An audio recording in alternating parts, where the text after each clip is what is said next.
시청자 여러분 안녕하십니까? 9월 22일 경제현장 오늘 시작합니다. 정부와 여당이 주도한 공정경제 3법이 다시 주목받고 있습니다. 취지는 기업의 지배구조 개선과 공정한 시장 질서 확립인데요. 제기는 그야말로 망연자실한 표정입니다. 독소 조항에 따른 기업 활동 위축을 걱정하기 때문입니다. 네, 국회 처리를 앞둔 이 상법 개정안에 대한 기대와 우려 살펴보도록 하겠습니다. 시청자 여러분의 의견이나 궁금증들 문자 샵 3698번 또는 유튜브를 통해서도 실시간으로 참여하실 수가 있고요. 오늘 세 분과 함께하도록 하겠습니다. 신세돈 숙명여대 명예교수, 강석훈 전 청와대 경제수석, 또 최이배 전 바른미래당 의원 나오셨습니다. 어서 오십시오. 안녕하세요. 네, 신 교수님, 이 공정경제 3법이 원래 이게 국무회의 통과할 때는 사실 언론의 보도가 그렇게 많이 안 됐거든요. 그런데 갑자기 이 국민의힘 김종인 비상대책위원장이 재개의 요구를 딱 거절한 듯한 표정을 지으니까 난리가 난 것 같은데 어떻게 이게 지금 갑자기 그러니까 재계 뻔했습니까? 대표를 만나기 네. 전에 이제 그 비대위원장께서 네. 상당히 긍정적인 의견을 가지고 계시다라고 말을 하니까 그게 며칠 전 이야기잖아요. 네. 그 국무회의 통과는 8월 25일인가 그런데 예. 8월 한 달 뒤에 이게 갑자기 이제 주목을 받았는데 그것은 지금 국민의힘에 대한 그 성격을 매우 분명하게 규정하는 의미가 있죠. 많은 분들은 이 지금 국민의힘 그전에 미래통합당 그전에 새누리당의 이 라인이 이게 같은 건가 다른 건가 그게 그건가 하는 생각을 가지고 있었는데 김종인 위원장이 평소에 이제 그 경제민주화를 굉장히 강조를 많이 하셨는데 예. 그걸 드러낼 수 있는 계기가 사실은 그동안 별로 없었거든요. 이번에 이제 공정경제 3법이 나오면서 확실히 김종인 위원장께서 입장을 밝히시니까 네.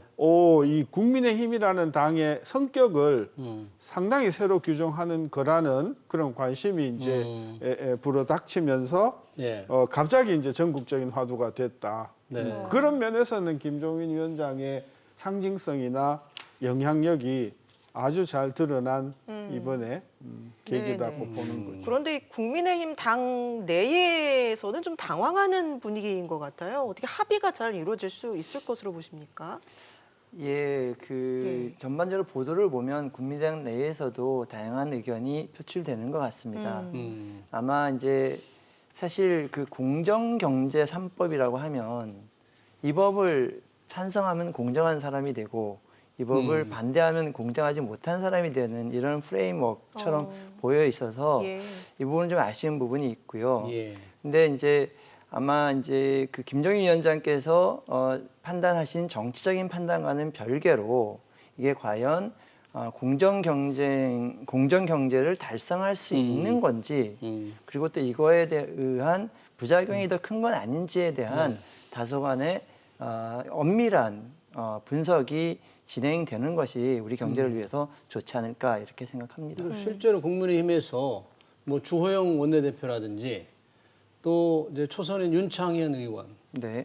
또 추경호 의원 같은 경우에는 이 법안을 좀 더 깊이 있게 따져봐야 된다. 그래서 네. 뭐가 문제인지를 봐야 되는 것이지 이렇게 경제민주화를 지지한다고 해서 국민의힘이 무조건 이거를 여당이 지금 하려고 하는 거를 동조해서는 안 된다.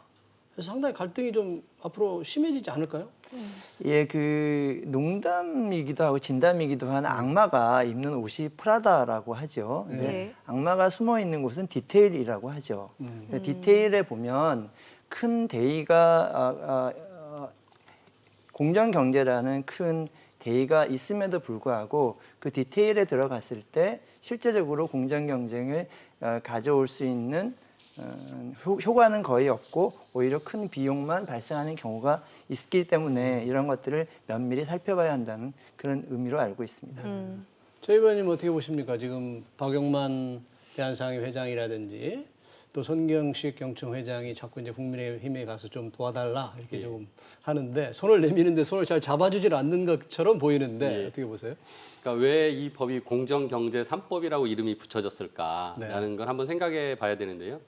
그러니까 김종인 지금 비대위원장이 2012년 그 박근혜 대통령 대선 캠프에 들어가서 이제 경제 민주화를 외치시면서 그때 경제 민주화 법안들 내용이 지금의 내용입니다. 그리고 나서 본인이 2016년에 이제 그 총선을 마치고 또 그때는 이제 더불어민주당 국회의원이 네. 되셔서 또 본인이 이제 김종인 안이라고 해가지고 상법 개정안을 또 내셨던 이력이 있으시죠. 근데 솔직히 지금 문재인 정부안이 2017년도에 발의가 됐다가 안 돼서 이번에 다시 발의를 했는데 솔직히 김종인 비대위원장의 안보다 후퇴돼 있습니다. 상법은. 예. 그 안보다 조금 완화돼 있다고요? 예, 예. 네. 그러니까 감사위원 분리선출 같은 거를 예전에는 모든 감사위원 선출할 때 그렇게 적용하려고 했는데 딱 1인만 한해서 적용하자는 등 그리고 또 김종인 비대위원장 당시에 소수주주나 우리사주 조합이 추천한 사회이사가 있다면 반드시 그 사람은 한 명은 선임시키자라는 그런 굉장히 급진적인 개혁안을 내셨었거든요. 그런 면에서 지금 정부안 보시면은 야, 이 정도도 못 받아주냐라는 마음을 가지신 것 같아요. 그래서 국민의 힘이라는 지금 뭐 기존에는 이제 재계 쪽 얘기를 많이 듣고 네. 했지만은 본인이 지금까지 가지고 있으셨던 철학은 경제 민주화를 달성해야 되고 그 경제 민주화 안에는 우리나라 재벌 총수들의 어떤 전행적인 그 경영 행태로 인해서 벌어지는 불법과 편법이 문제였다. 그래서 그걸 좀 바꿔보자라고 주장을 하셨기 때문에 뭐 이번에 이제 이걸 제시하셨고 제가 보기에는 민주당과 좀 잘 협치해서 통과가 됐으면 하는 바람입니다. 네, 오늘 박용만 대한상인회장이 국회에 가서 김종인 위원장을 만났습니다. 만나서 재계의 의견을 전달했는데 김종인 위원장이 걱정 말라라고 대답을 했다고 해요. 이 걱정 말라 어떤 의미라고 보십니까? 그거는 비대위원장님을 예. 모시고 물어봐야 할 질문이고요. 예. 이제 우리가 아까 디테일 우리 교수님이 이야기하셨는데 저는 과거에 2012년이나 16년에 위원장께서 이야기를 하셨다고 하더라도 네. 지금 이번에 국무회의에서 통과된 그 안을 글자 그대로 김종인 위원장이 동의를 한 것은 저는 아니라고 본다. 따라서 또 설사 김종인 위원장 본인께서 이번에 올라온 그 국무회의를 통과한 그 공정경제 3법의 모든 내용을 김종인 위원장이 100% 동의한다 하더라도 본인이 혼자 동의한다고 해서 이것이 당론이 될 수는 없는 거다. 예. 저는 그런 차원에서 네. 그 두 가지 면에서 저는 이 토를 다는 것이 예. 분명히 100% 저는 동의를 하지 않았을 거라고 보는 이유가 예. 특히 이게 금융그룹 감독법 금융그룹 감독법이라는 내용을 들여다보면 예. 이 상당히 논의를 해야 될 만한 그런 내용들이 많이 들어가 있어요. 어, 이게 왜 도대체 이게 이렇게 서두르는가 하는 그런 어떤 그런 부분이 있어서 예. 저는 대체적으로 김종인 비대위원장께서 공정거래법이나 상법이나 금융그룹 감독법에 대해서 대강과 철학은 동의를 한다.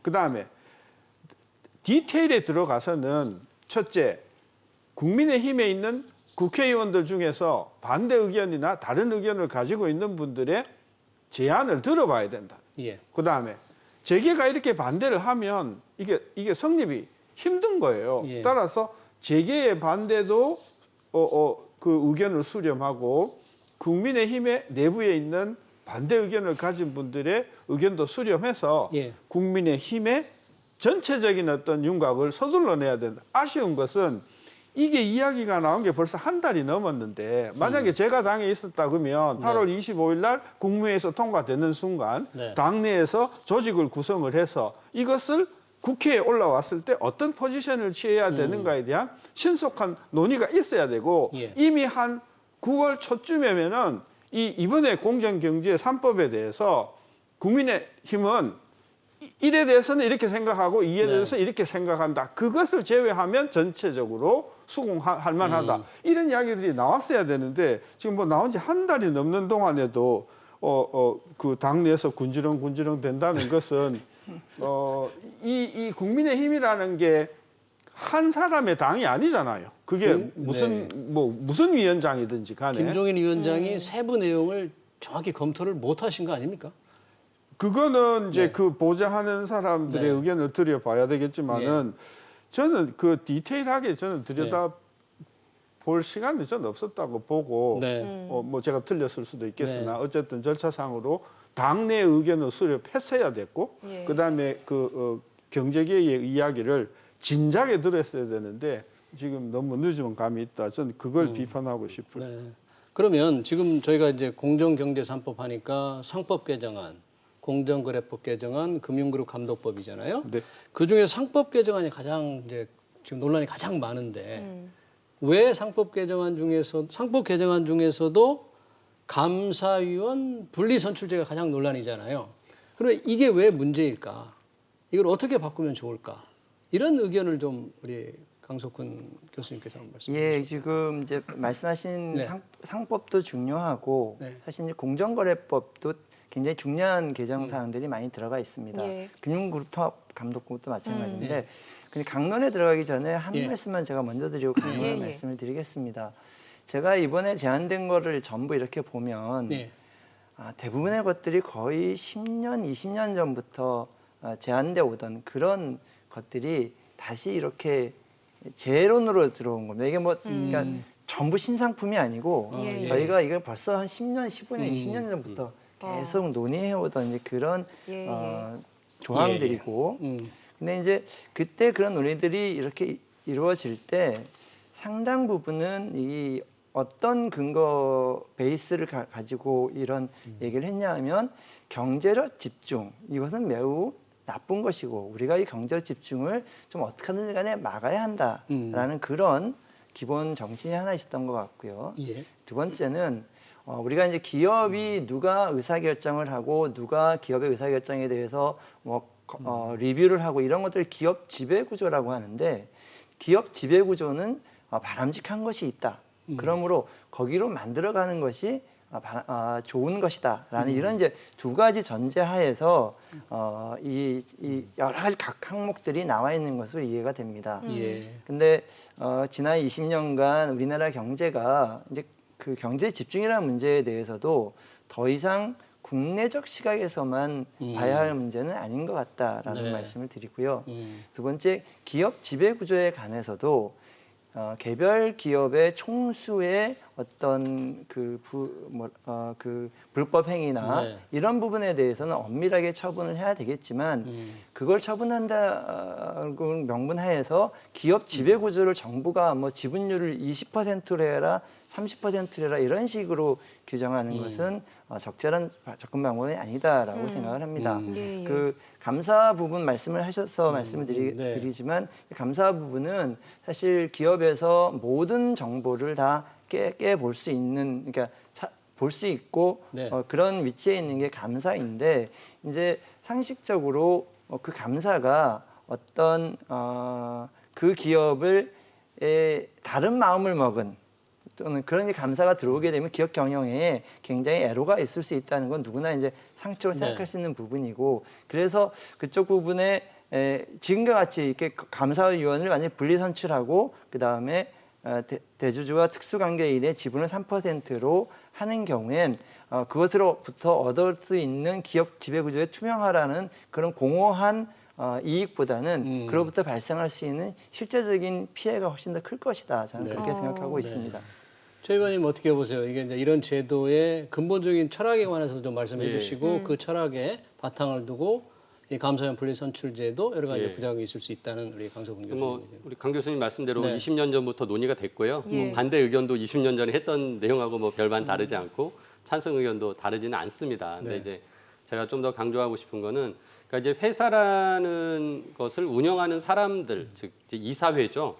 그 이사회에서 경영진을 뽑아가지고 경영을 하게 만드는 거고 그 이사회가 경영진을 또 감시 감독하는 역할을 하게 되어 있는데 우리나라는 이제 이 재벌 구조이다 보니까 이사회도 다 재벌 총수의 입김에 의한 사람들, 경영진도 다 재벌 총수 경영 그 입김에 의한 사람들이다 보니까 서로 감시 감독 견제를 하지 못하는 문제가 생겨서 그래서 회사에서 어떤 불법 행위를 하는 재벌 총수가 있어도 누구도 막지 못했던 게 현실이고 그래서 이제 그런 것들을 좀 정상화시키자라고 하는 것이 이사회에서 단 한 명이라도 좀 눈을 부릅뜨고 감시할 수 있는 역할을 사람을 만들자라고 해서 감사위원을 좀 독립적인 사람을 뽑자라는 것입니다. 그래서 지금 강 교수님은 그런 감사가 혹시라도 회사에 들어와서 중요한 정보를 빼서 회사에 손실을 끼치면 어떻게 네. 하느냐라는 말씀을 하셨는데 이사든 감사든 다 회사를 위해서 일하고 주주 전체를 위해서 일하는 의무를 가지고 있는 사람입니다.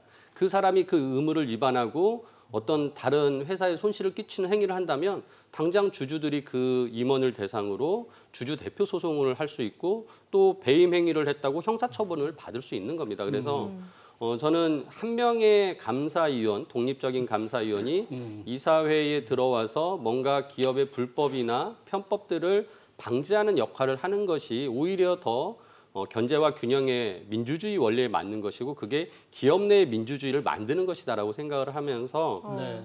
지금까지 재계가 뭐 20년 넘게 그러한 시스템을 거부해오고 그 결과물이 결국 계속 우리나라 재벌 대기업에서 불법 행위로 재벌 총수들이 감옥에 가고 또 임원들이 형사처벌을 받는 그런 안타까운 현실들이 계속되고 있기 때문에 재계도 자신들이 스스로 변하지 않은 상태에서 계속 이런 거를 하면 우리 경영을 옥죄다라고만 얘기할 것이 아니라 변화된 모습을 보였어야 되는데 못했기 때문에 결국은 이제 법으로 이렇게 좀 제도를 다시 마련을 해야 된다라는 상황입니다. 네. 최희배 전 의원님께서 이제 감사의 독립성 강화 차원에서 말씀을 해주셨는데 예. 감사 분리 선출하는 것은 매우 바람직한 시스템이다고 봐요. 네. 근데 이게 또두 가지를 지적하고 싶은데 예.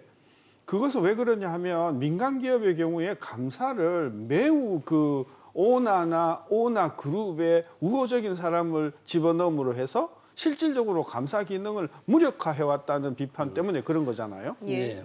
그런 논리라면 저는 공기업도 마찬가지다. 네. 공기업 감사는 더더욱이 감사 기능을 못했다. 네. 저는 그 부분에 대해서는 왜 정부는 가만히 있냐는 거죠. 네. 따라서 이런 논리로 보다 효율적인 감사를 위해서 이사로부터 분리되어서 감사를 선출하는 것이 마땅하다고 정부가 주장하면 공기업에 대한 감사는 더더욱이 그것이 공기업이니까 네. 감사에 대한 선출 절차를 훨씬 더 공정하게 해야 함에도 불구하고 하지 못했기 때문에 이런 제도가 나오면 우리 기업 쪽에서는 이것은 기업을 옥죄는 것이다. 그렇게 이야기할 수밖에 없는 상황이라서 저는 이번에 공정경제, 그럼 공정경제는 그러면 민간 기업에만 적용되는 거 아니잖아요. 네. 저는 그런 차원에서 감사분리 선출제 근본적으로 찬성하면서 이것을 공기업에도 동일하게 적용하는 그런 조치가 필요하다는 것이고요. 또 하나는요.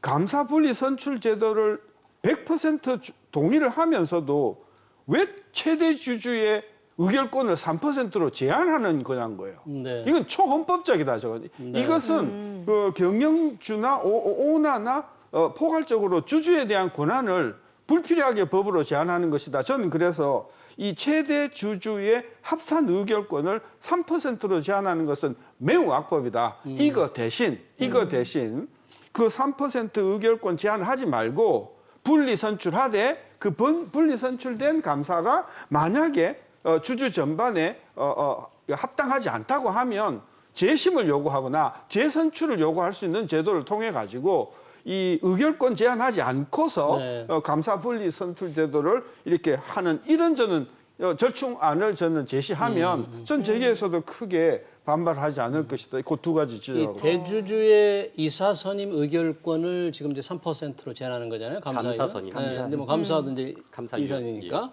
이렇게 대주주의 의결권을 제한하는 경우가 다른 나라에서 많이 있습니까? 다른 나라는 없는데요. 예. 이제 이게 또 상법의 그 연역과 역사를 봐야 되는데 우리나라가 이제 처음부터 이 경제 체제가 만들어질 때부터 굉장히 일찍이 이제 이 재벌 구조가 형성이 됐었습니다. 그래서 이 상법이 1960년대에 만들어졌는데 그때 당시부터 이미 이제 굉장히 재벌 총수들에 의해서 기업이 경영이 되고 있다라는 것을 인식하고 당시에 상법을 만든 상법학자들이 다 같이 감사만큼은 독립적인 사람을 뽑아야 되기 때문에 대주주의 의결권 우리가 3%까지만 인정하는 것으로 3% 룰을 만든 겁니다. 그래서 최초 상법을 만들 때부터 있었고요. 그래서 뭐 당시에 이 부분에 대해서 아무도 문제 제기를 하지 않았어요. 제가 그 연역을 다 찾아보니까. 그리고 이제 그게 벌써 뭐 60년 넘게 이제 흘러온 거죠. 그런 과정에서 뭐 유언 소송이나 이런 부분들도 한 번도 제기된 적이 없고요. 그래서 저는 어떻게 보면 우리나라가 가지고 있는 특수성, 그러니까 재벌 체제라는 특수성에서 그런 3% 룰이라는 것이 만들어졌고 뭐 아직은 그게 유효하다라는 것인데요.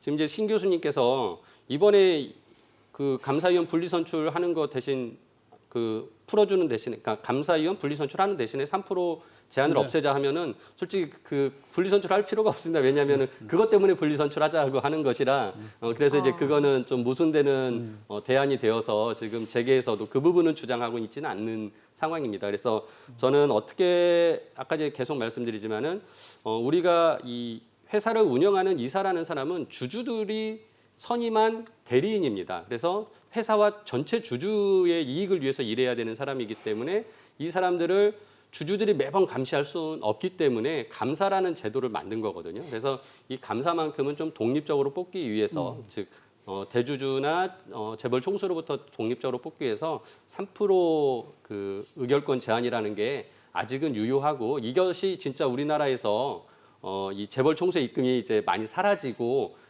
지분이 더 많이 분산이 된다면 그때 가서는 진짜 우리도 선진국처럼 이 3% 제한을 없앨 수도 있지 않냐라는 그러면 질문이 생각합니다. 생기죠. 만약에 3% 제한을 해서 그동안 쭉 6, 70년 동안 상법으로 이렇게 제한을 해왔음에도 불구하고 감사가 감사 기능을 더 못했다고 하면 예. 그랬다고 하면 맞습니다. 법을 바꿔서 예. 3%를 1%로 줄여야죠. 그러니까 뭐 그러면 이제 워낙 더 이제 재계의 반발이 세기 때문에 지금에 와서라도 이제 소액주주들이 이제 목소리가 커지고 기관 투자자들이 의결권을 적극적으로 행사하는 스튜어드십 코드가 이제 실행이 됐거든요. 네. 그래서 이제 지금은 이 3% 룰이 정말 의미를 갖게 됐습니다. 그런 면에서 이제 제대로 이 3% 제한 룰을 이용해서 독립적인 감사나 감사위원을 뽑기 위한 제도 개선을 하자는 것이고요. 근데 아까 전에 그 지금 방금 제안하신 것처럼 예. 네. 과거에 원래 이게 분리선출을 했었습니다. 2009년까지. 어. 근데는 그때만 해도 우리나라 소액주주들이 적극적으로 나서지 않는 환경이어서 이게 실효성 있게 운영이 안 됐습니다. 네. 근데 이제 2009년 이후에 상법으로 증권거래법이 상법으로 오면서 지금은 분리선출이 안 되게 돼 있지만 지금이라도 이제 분리선출하게 되면 저는 이게 실효성이 생길 것이다 이렇게 생각을 합니다. 이 건이 굉장히 중요한 이번에 상법 개정안 중에 네. 상법 개정이 대표적으로 이제 주주 대표 소송제랑 이제 3% 룰과 분리 선택안이 예. 매우 중요한 문제로 부상을 했습니다. 그래서 예. 오늘 토론을 들어보시는 분들은 우리나라 무슨 감사나 이사들은 거의 뭐 그 재벌 총수한테만 뭐 이렇게 전부 해바라기처럼 하고 기업 경영에는 아무런 뭐 관심이 없는 사람처럼 오해하실까봐 제가 꼭 그런 건 아니다라는 말씀을 좀 드릴게요. 아까 전 의원님께서도 말씀하셨지만 현행의 여러 가지 이사의 불법 행위나 이사가 자기 업무를 태만히 하는 경우에 그것을 그 제재하는 여러 가지 제도들이 있습니다. 이제 그런 제도들을 충분히 활용해서 하는 것이 이제 중요하다는 포인트로 말씀을 드리는 것이고요. 그다음에 우리 신 교수님께서 이제 그 정부 부분도 하자고 말씀을 하셨는데 예. 뭐 대부분의 경우 정부의 지분 그 부분은 정부가 3% 빼고는 나머지 부분도 사실 다 거의 공공 부분이라서 그 실효성이 얼마나 있을까 하는 걱정이 되기도 합니다. 그러나 이제 저희가 감사를 어떻게 볼 거냐는 건데 이제 이게 정확한 비교가 될 수 있을지 모르겠지만 국민 여러분들이 이해하기 쉽게 본다면 우리나라의 대통령 행정부를 감사하는 이제 감사원이라는 조직이 있습니다. 예. 그럼 감사원이라는 조직은 행정부를 감사하기 때문에 독립성이 요구되긴 합니다. 그러나 감사원의 경우도 그걸 국민들이 분리해서 별도로 투표로 감사원장을 뽑는 건 아니고 행정부 내에 하나의 기관으로서 감사원이 존재하는 겁니다. 그래서 마찬가지로 이 감사의 독립성을 어디까지 줄 것이냐 하는 문제는 무조건 독립적으로 한다고 해서 그것이 절대 선으로 가는 것은 아니다라는 말씀을 드리겠습니다. 예. 지금 기업들이 걱정하는 것은 요즘에 펀드나 기관 투자가들의 영향력이 굉장히 커지거든요. 그러니까 경영권 위험이 많다. 그러다 보니까 저희가 2018년, 19년에 사실 현대차에서 봤지만 예. 엘리엇이 지분 한 5% 미만으로 상당히 경영권을 위협했지 않습니까? 이런 해외 자본들의 경영권 위협이 굉장히 많아질 것이다. 기업들은 그걸 많이 걱정하잖아요. 예. 그래서 지금 그 아까 신 교수님이 이제 왜 최대 주주만 다 특수관계인하고 지분을 합쳐서 이제 3%로만 의결권을 제한하느냐 이걸 이제 저희가 합산 3%라고 하는데요. 최대 주주가 특수관계가 묶어서 예. 합쳐서 한다고 해서. 근데 다른 주주들은 개별적으로 자기가 3% 이상 초과되는 경우에는 그 3%를 넘는 건 못하고 개별로 3%만 합니다. 그러니까 펀드 A, B, C가 같은 큰 자산 운용사에 있어도 3% 가지고 있으면은 거기는 각자 9%를 할 수 있거든요. 네. 그래서 제가 냈던 20대에 제가 상법 발의하는 그 다른 주주들도 그러면은 합산해서 3% 제한을 해서 모든 주주가 똑같이 특수관계인과 합쳐가지고 3% 제한을 받으면 오히려 그건 공정하지 않겠냐라고 해서 저는 이제 그런 안을 냈었던 이제 적이 있는데 이번 이제 정부안은 그렇게는 안 냈습니다. 저는 법안 논의할 때 그 정도는 충분히 수용한다면 재계도 굉장히 그 어떻게 보면 공정한 지분 경쟁을 할 수 있는 환경을 만든 것이기 때문에 수용 가능하지 않을까 생각을 합니다. 그 아까 예. 그 이게 타이틀이 공정 경제잖아요. 네. 예. 정부가- 예. 공정 민간 경제 3법이 아니잖아요. 네. 정부가 그렇게 붙였죠. 공정 그러니까. 경제 예. 산법. 그러니까 기업들은 이 그렇게 안 부릅니다. 정부가 공정한 나라를 만든다고 하는데 예. 우리 국민들은 150% 찬성을 한단 말이에요. 네. 그런데 현실을 보면 지난 뭐 한 20년 동안 공기업의 감사로 가는 사람이 어떤 사람인가를 보면 특히 최근에 와서 그 분야에 전혀 문외한인 사람들, 네. 당에 오래 그 기여를 한 사람들이 낙하산으로 막 갔잖아요. 예, 지금 맞습니다. 들으라 그러면 내가 수십 명 들을 수 있어요. 네. 이런 분들이 공기업에 가서 예. 나라 돈을 쓰면서 공기업에 무슨 감사 기능을 했냐 이거예요. 따라서 공정경제 3법이라고 하는 그럴싸한 이름을 걸기 위해서는 그게 상법의 소관 사항이 아니라고 하면 네. 뭐 공무원 조직법이든 또는 공기업법. 공공기관법이든 예. 또는 특수기관법이든 그 부분에 있어서도 감사 부분에 대해서는 그게 있어야 감사 분리 선출 제도를 이렇게 합니다라고 주장을 했을 때 아, 이게 먹혀 들어가는 건데 이건 싹 빼고 예, 예. 그래서 지금도 계속해서 정치인들이 감사로 계속 내려가고 있고 그래서 공기업의 경영이 한마디로 굉장히 불안한 상태에 있게 되고 공기업 감사는 대통령이 임명하는 거니까 그렇죠. 아니 그러니까요. 예. 그러니까 그 부분에 대해서도 우리 국민의 입장에서는 그 감사분리 선출 제도의 취지에 근본 맞게. 법적 취지에 동의를 하면서 그 질문이 생기는 거예요. 공공 네. 부분은 그러면 이런 질문이 생기는 거예요. 알겠습니다. 감사위원 분리 선임에 있어서는 뭐 찬성과 반대, 또 공기업에도 적용을 해야 된다는 절충안까지 말씀을 해주셨고요. 또 다른 쟁점이 다중대표 소송제입니다. 이게 이제 자회사 임원에 대해서 모회사 주주가 책임을 추궁할 수 있다 이런 내용인데 강 교수님은 일단 어떻게 보십니까? 저는 다중대표 소송제의 경우에는 도입을 해도 그게 뭐 아까 말씀드렸던 감사위원 그것처럼 그렇게 큰 부작용이 있을 거라고 생각하지는 않습니다.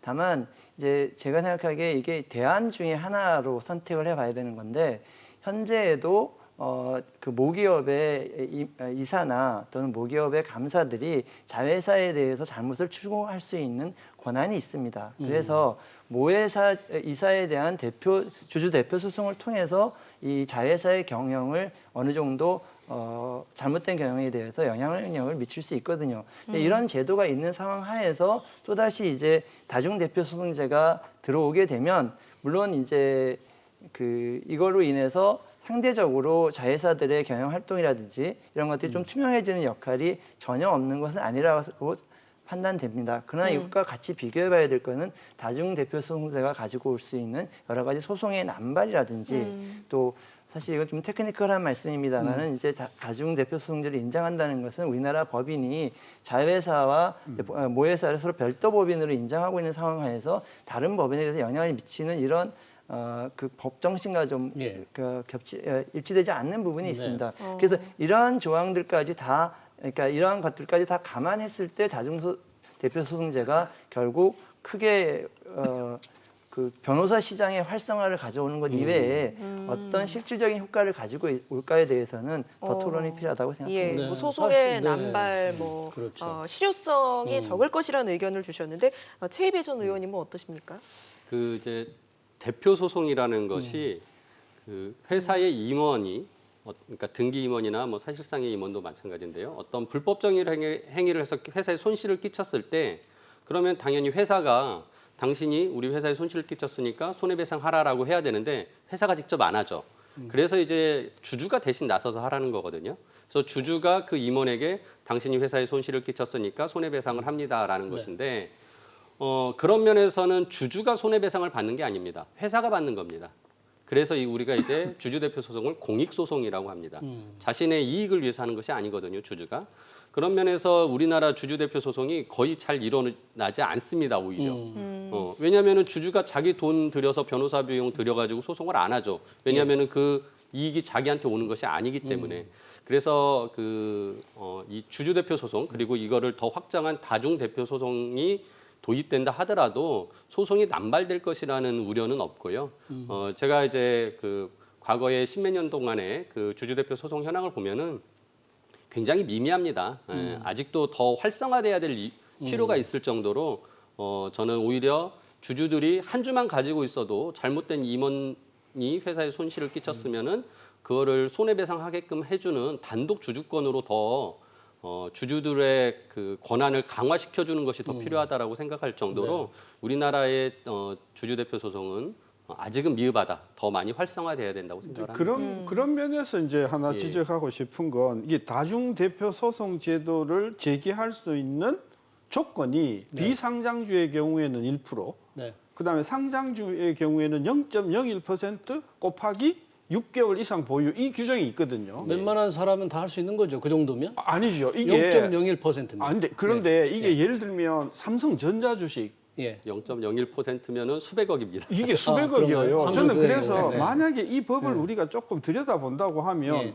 상장주, 비상장주의 몇 % 지분이라고 하지 말고 예.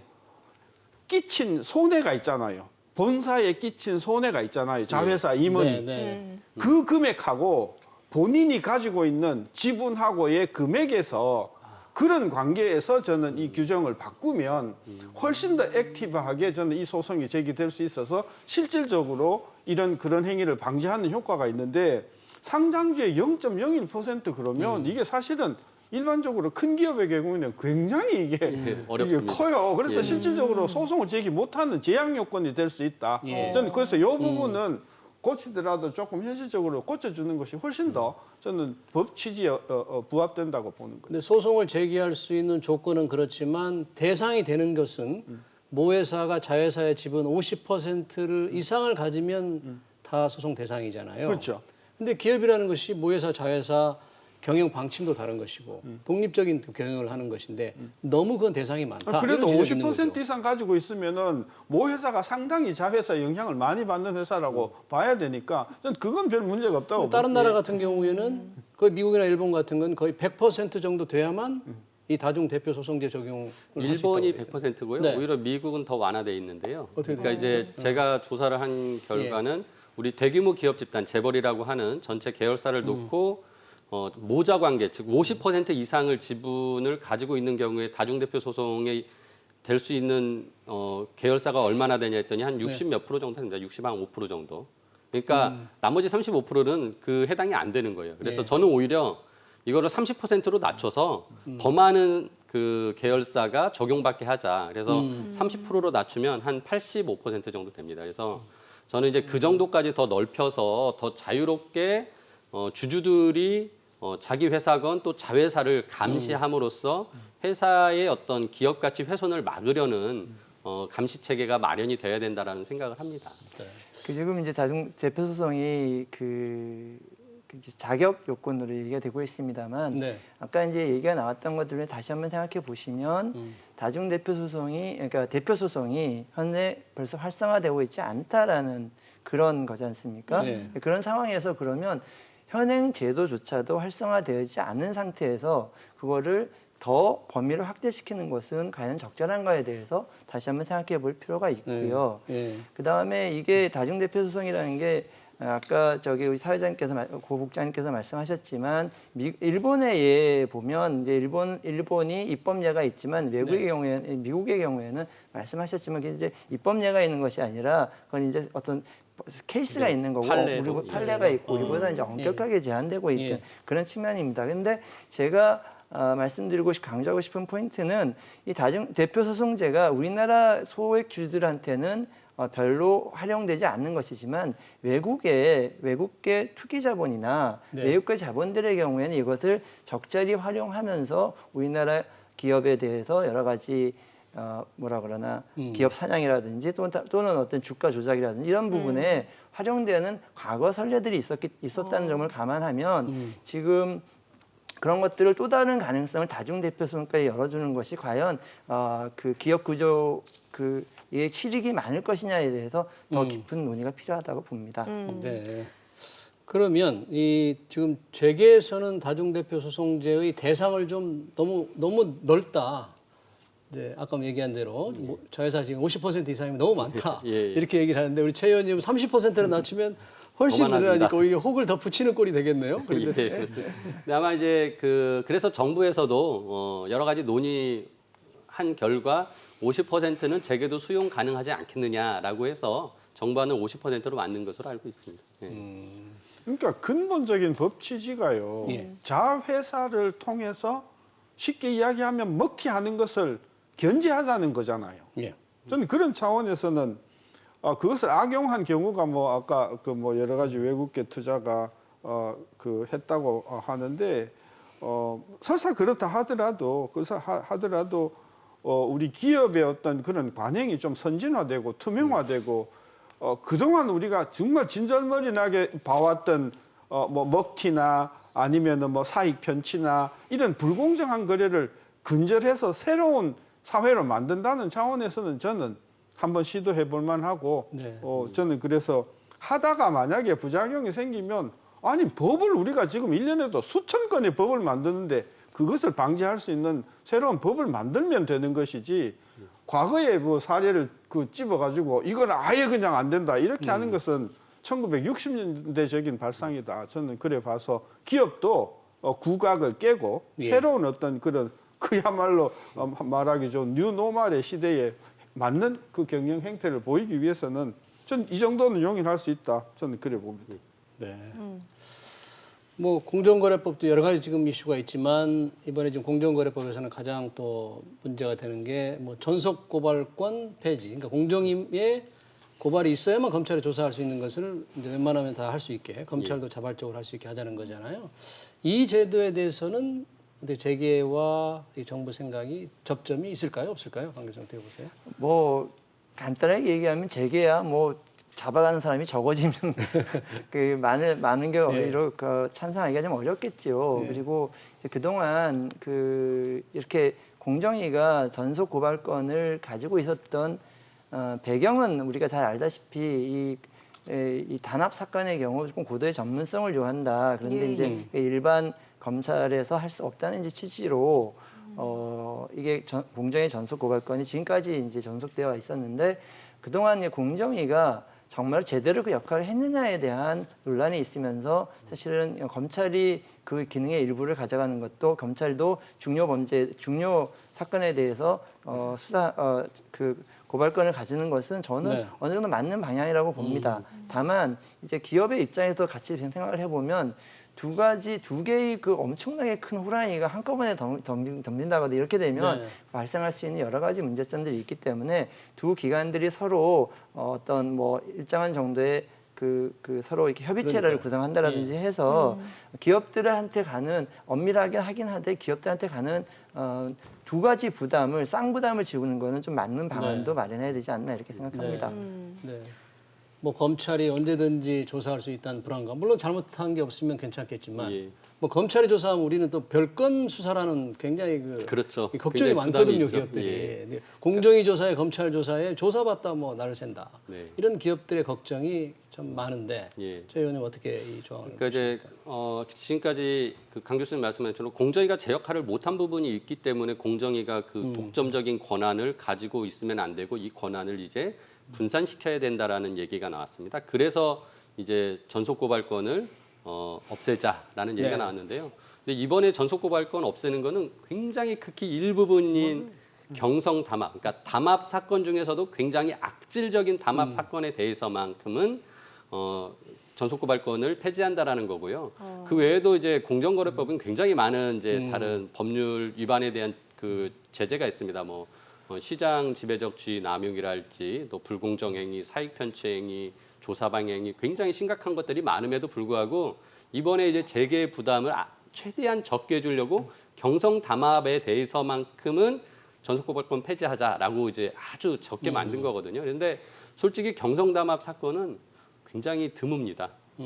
그런 면에서 재계가 그렇게 악질적인 담합을 해서 소비자의 피해를 끼친 경우는 많지 않기 때문에 제가 보기에는 뭐 이걸 풀어준다고 해서 막 갑자기 뭐 너도 나도 막 검찰에다가 기업을 담합했다고 고발하거나 뭐 그럴 가능성은 없을 것 같고요. 네. 그리고 그 담합이라는 사건은 굉장히 경제적으로 입증하기가 어려운 사건이기 때문에 단순하게 그냥 이렇게 뭐 고발장 한두 장 써서 고발한다고 될 수 있는 문제가 아닙니다. 거기엔 경제적인 여러 가지 분석과 효과에 대해서 된 것이 검찰에 가야 뭐 검찰이 그거를 보고 기소할지 말지 결정을 할 것이기 때문에 이렇게 그 너무 이렇게 그 남발될 거라는 우려는 좀 안 해도 될 것 같습니다.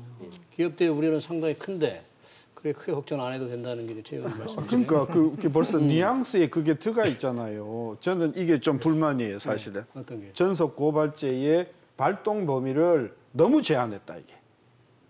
경성 담합이다. 그러니까 가격 더- 담합이나 입찰 담합이나 공급 제한 중에서도 그야말로 악질에 관해서로 이렇게 국한을 했기 때문에 네. 이거 열어준다고 하더라도 별로 기업에 부담이 없다라고 하는 거는 핑계일지 몰라도 네. 우리가 공정 경제를 바라는 입장에서 보면 이것은 매우 저는 뒷걸음질 친 거다. 저는 그래 봐서 네. 그 남발을 방지하면서 공정 경제로 가는 그런 사회를 만들려고 하면 전 이 경성 담합이라고 하는 것을 그냥 경성을 빼고 담합이라고 하고 보다 구체적으로 명문화를 해서 이런 경우를 우리는 조사 그 전속 고발권을 폐지하는 것이다고 하고 명시를 하면 되는 거거든요. 저는 그래서 이 대한민국에 지금 뿌리가 깊이 내려 있는 불공정 거래를 우리가 근절한다는 차원에서 저는 사실 이 전속 고발제 폐지를 상당히 기대를 많이 했는데 이거 사실 논란이 요거 몇 년 전서부터 있었던 네, 거거든요. 네, 네. 오락가락 하다가 지금 나온 거 보니까 가장 그저 소극적인 태도로 한 것에 대해서 저는 매우 유감으로 생각하고 이 부분에 대해서는 아마 모르긴 해도 국민의힘 안에서도 상당히 그 진보적인 어떤 그 의원들은 이것 가지고 좀 부족하다는 생각을 전 하고 있어서 이번에 토론을 통해서 조금 더 이 그 전속 고발권제가 폐지가 되는 범위를 넓혔으면 좋겠어요. 네. 전속고발죄를 보는 눈이 이제 시각의 이슈가 있기도 하고 네. 또 많아진다 적어진다 이슈도 하지만 사실 전속고발죄를 폐지하는 이렇게 이번에 그 경성담합에 대해서 검찰이 수사하게 하는 것은 근본적으로 제가 생각하기에는 이게 검찰이 더 많이 공정거래와 관련된 수사를 해야 된다는 취지의 입법은 저는 아니라고 봅니다. 그거는 우리 교수님도 잘 아시고 우리 또 의원님도 잘 아시다시피 이 공정거래 사건에 굉장히 특수성들이 있습니다. 그러니까 네. 경쟁 제한성이라든지 이런 것들을 이제 판단하기가 사실 쉽지 않고 이 분야의 전문가들만 해도 쉽지 않습니다. 따라서 그래서 저는 검찰이 그걸 열어준 것은 공정위가 본연의 역할을 더 잘하라는 취지로 입법이 된 것이지 그거를 공정위가 못하니 검찰이 온갖 종류의 다른 사건까지 다 조사를 해라는 취지로 해석을 하게 되면 이건 좀 다른 의미가 있지 않을까라고 저는 그래 안 생각을 봅니다. 합니다. 이게 공정거래법에서 전속 고발자 폐지는 중장기적으로는 검찰에만 국한되는 게 아니라 우리 사회 경제가 전체적으로 불공정 거래에 대해서는 고발을 할 수 있는 사회로 가는 것이 저는 이제 바람직하다. 시민단체도 고발할 수 있게 되는 거 아닙니까? 네. 그런 차원에서 이걸 봐야지 이것을 아주 그 제한적으로 해놓고 이 법을 만든 것은 공정위가 좀 정신 차려서 좀 잘하라고 하는 법이다라고 해석하는 것은 매우 저는 소극적인 해석이라고 생각해서 우리 강석훈 의원하고는 제가 의견을 같이 할 수 없어요. 이 정부 지금 검찰에 힘을 빼고 있는데 검찰에 조금이라도 힘을 더 실어주는 이거는- 검찰 개혁과는 다른 거 아니, 아닙니까? 그러니까 검찰의 힘을 지금 궁극 목적은 대한민국이 공정거래가 바로 선 나라를 만들자는 것 아니에요. 예. 저는 그래서 그런 차원이면은 경찰권 아니라 예. 뭐 경비원에게도 저는 고발할 수 있는 권한을 줌으로 해서 사회가 좀 더 깨끗한 사회가 반드시 되어야 우리 지속적으로 성장할 수 있는 나라가 된다고 봐요. 네. 자, 뭐 공정거래법 중에서 이 내부거래, 총수들의 내부거래를 좀 더 강화하기 위해서 지분율 상장사유가 30%에서 20% 낮추는 거 있지 않습니까? 이것도 상당히 그 지주회사 체제를 갖춘 기업들은 굉장히 걱정하는 것 같아요. 내부거래에 대한 규제가 너무 많아지는 게 아니냐. 오히려 지주회사 입장에서는 별로 문제가 되지 않고요. 그러니까 이제 지주회사는 지주회사와 자회사, 모회사로 쭈르르니 이렇게 회사 간의 지분 관계만 있고 총수는 지주회사만 가지고 있기 때문에 큰 문제가 없습니다. 근데 이제 지주회사로 가지 않은 회사에는 총수들이 개인 회사들을 많이 가지고 있으면서 그 개인 회사에 대한 일감을 몰아줘가지고 사익 편취를 하게 한 것이 문제였고, 그래서 그러면은 어떤 정도의 지분율을 가지면은 개인 회사로 볼 것이냐라는 것이었고, 기존에 이제 상장 회사는 30%를 가지면은 개인 회사고 그 회사에 일감 몰아주면 안 된다라고 했던 것을 이번에 20%만 가져도 거기는 개인 회사로 보고 일감 몰아주게 하지 말아라라고 오히려 대상 범위를 넓히는 겁니다. 그렇죠. 규제 대상 범위를. 그래서 이제 지금 예를 들어서 현대 글로비스 같은 회사는 29.99%로 이제 맞춰놨었거든요. 30% 이하로 떨어뜨리려고요. 총수가 가지고 있는 지분을. 근데 이걸 만약 이제 20%로 낮추면 지금 현대 그 글로비스를 가지고 있는 정몽구 정의선 그 부자는 지분을 또 10% 더 떨어뜨려야 되는 거죠. 지분을 팔아야 된다 그런 얘기죠. 팔거나 아니면 진짜 내부 거래 그 일감 몰아주기를 하지 말거나 뭐 이제 그런 변화를 만들어냄으로써 결국 우리가 일감 몰아주기, 이 사익 편취 행위가 만들어내는 불공정은 중소기업의 일감을 뺏어가는 것이기도 하고 또 그렇게 부당하게 총수 일가가 돈을 마련해서 편법적인 증여를 받는 그 상속세 재원을 마련하는 것이기도 하고 그래서 굉장히 시장에 악영향을 주고 있기 때문에 일찍부터 박근혜 정부에서도 이 일감 몰아주기는 규제하자고 해가지고 이 사익 편취 금지 행위를 만든 거거든요. 그래서 이제 이거를 저는 점점 강화시켜서 아무튼 우리나라에서는 일감 몰아주기라는 이런 아주 못된 불공정 행위는 사라지게 만드는데 근절시키는데 아무튼 계속적인 법제도 개선이 필요하다고 생각을 합니다. 근데 기업들 입장에서는 지분율을 낮추면 뭐 경영권 뭐 방어 차원에서 좀 우려를 표할 것 같아요. 근데 조금 이제 좀 각도가 다른 각도로 말씀하신 부분이 있어서 제가 좀 말씀을 드리면 일권 몰아주기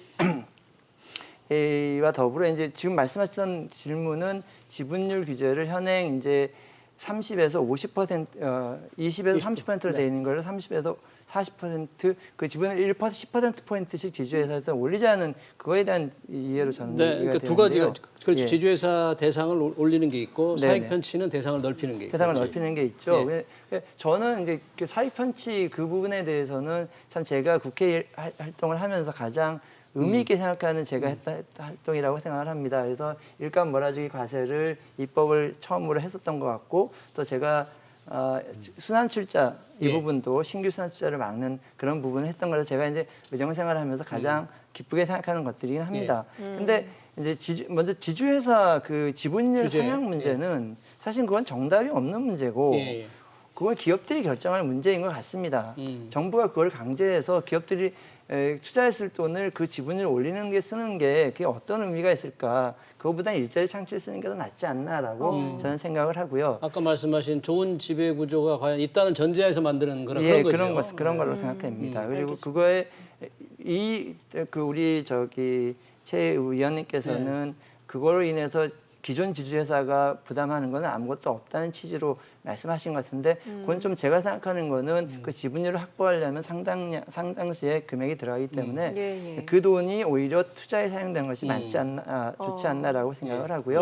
그다음에 이제 총수에 대해서 그 사익 편취를 위한 일감 몰아주기 부분은 더 강화해도 된다고 봅니다. 다만 이제 그게 순수히 그 재벌 총수의 사익 편취와는 관계없이 기업의 효율성을 제고하기 위한 그런 거래인 경우에도 그걸 좀 어떻게 분리할 수 있는 방안을 추가적으로 연구해서 그걸 한꺼번에 이렇게 몰아붙이는 방식보다는 사익 편취와 기업 활동을 좀 분리하는 방안을 추가적으로 좀 검토할 필요가 있다고 생각합니다. 알겠습니다. 마지막으로 신세정 교수님 오늘 뭐 절충한 대안을 많이 제시해 주셨는데 전 항상 절충한 이야기예요. 예, 이 총수일과 지분 기준에 대해서는 어떻게 보십니까? 저는 본질적으로 이렇게 한다고 해서 대한민국에 그동안에 해왔던 병폐나 적폐가 나는 크게 개선될 거라고 보진 않아요. 그러나 방향에 대해서는 저는 찬성을 하고 10% 뭐 올리거나 또는 경우에 따라서 내리게 하는 것이 의미는 있는 것인데 정부로서 법을 만들고 하면서 의지를 보이는 그런 것일 수는 있는데 실질적으로 현장에서 사익 편취가 정말 근절이 될 것인가 하는 부분은 저는 썩 크게 기대를 하지 않는다. 저는 그래요. 알겠습니다. 오늘 세 분 말씀 여기까지 듣도록 하겠습니다. 지금까지 신세돈 숙명여대 명예교수, 강석훈 전 청와대 경제수석, 최이배 전 바른미래당 의원과 함께했습니다. 고맙습니다. 고맙습니다.